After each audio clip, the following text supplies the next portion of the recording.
Hey there! So, let's dive into a common problem that our beginners often face.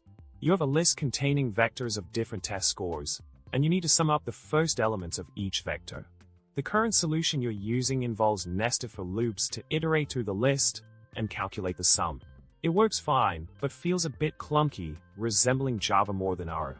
Now, let's talk about the solution to improve this process. One way is to convert the list into a data frame where each vector becomes a column. By using the pipe operator, you can easily sum the rows, giving you the desired result. Another approach is to use the sapli function to extract the first, second, or any nth element from each vector and sum them up individually. In continuation, focusing on the second method, you can specify which element, like the first one, you want to extract and sum. This allows for flexibility in choosing the specific elements to operate on.